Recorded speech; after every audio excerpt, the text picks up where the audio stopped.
What is freedom? This is the last question, thank the Lord.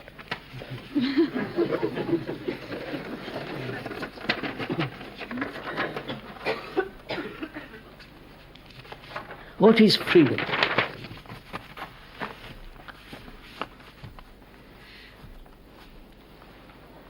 You know, many philosophers have written, talked about freedom. We talk about freedom. Freedom to live where we like. Freedom to have any job we like. Freedom to choose a woman or a man. Freedom to read any literature. Or freedom not to read at all. We are free. And so what do we do with that freedom?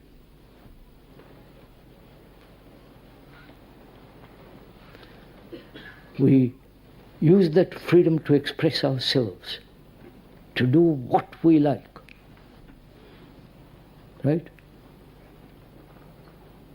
Whatever we like. More and more it's becoming permissive. You can have sex in the open garden, right?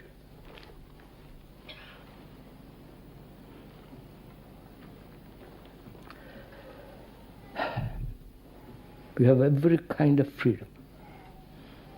And what have we done with that freedom?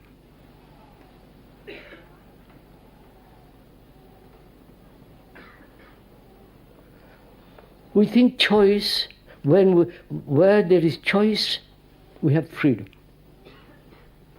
I can go to Italy, to France, or choice. Only I have to have a passport and a visa. And does choice give freedom?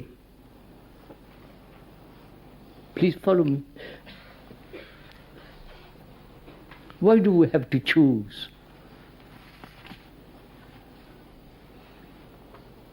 If you are very clear, purely perceived, clear, there is no choice. Out of that comes right action. It's only when there is doubt, uncertainty, you begin to choose. So choice, if you'll forgive me by saying so, choice prevents freedom.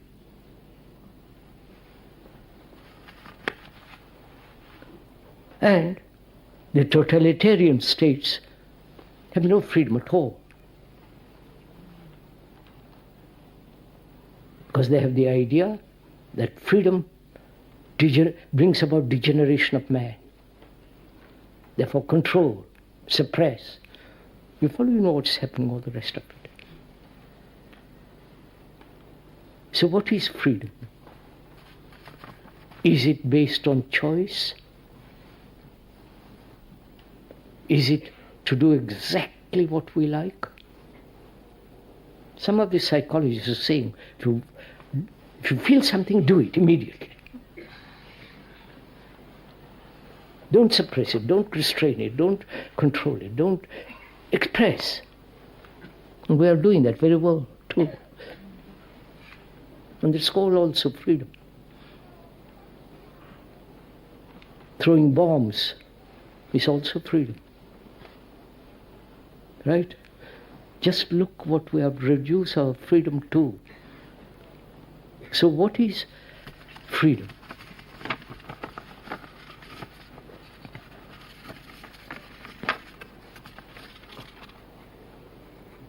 Does freedom lie out there or here?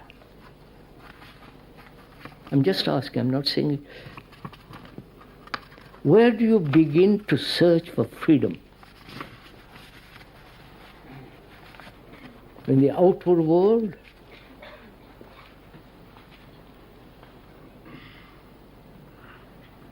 Which is to express and do act whatever you like. This so-called individual freedom.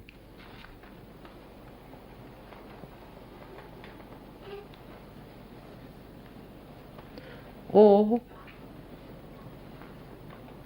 does freedom begin inwardly, which then expresses itself intelligently outwardly? You understand my question?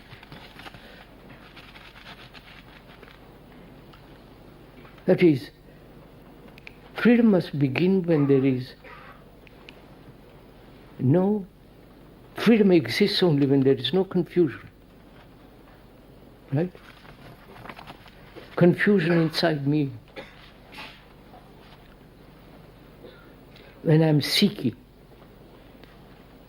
perhaps psychologically, religiously, not to be caught in any trap.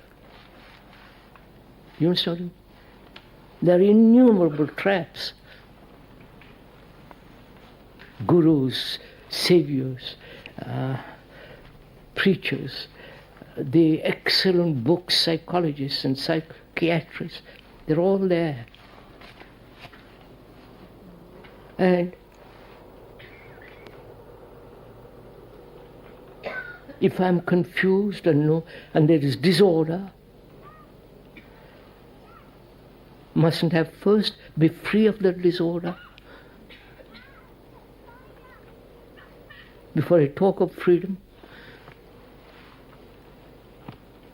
If I have no relationship with my wife or with my husband, with my person, other,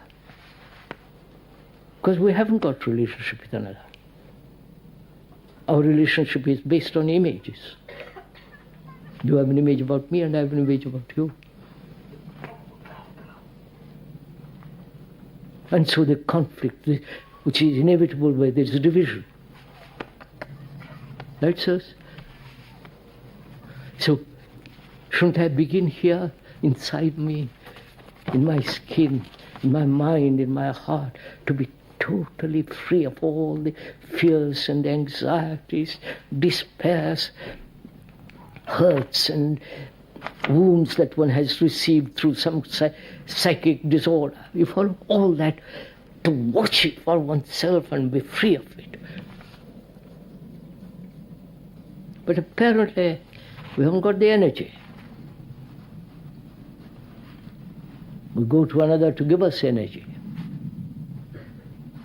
The psychiatrist gives us, by talking to him, you feel much more relieved. You follow? Confession and all the rest of it. Always depending on somebody else.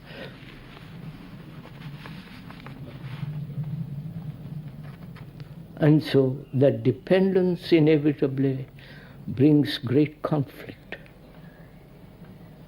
disorder.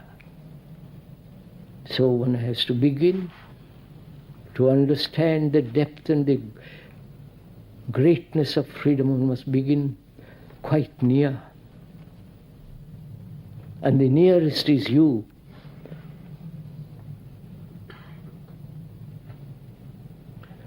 As long as there is you and me, there is no freedom. As long as you have your prejudice and my prejudice, your experience, my, etc., etc., so on, so on, there is no freedom. We can express, we can criticize each other, we can do all that. That's what's called freedom. The right to think what you like. But the freedom, the greatness of freedom and the enormity, the dignity, the beauty of it is when in oneself and there is completely order. And that order comes only when we are like to ourselves. Right, sir?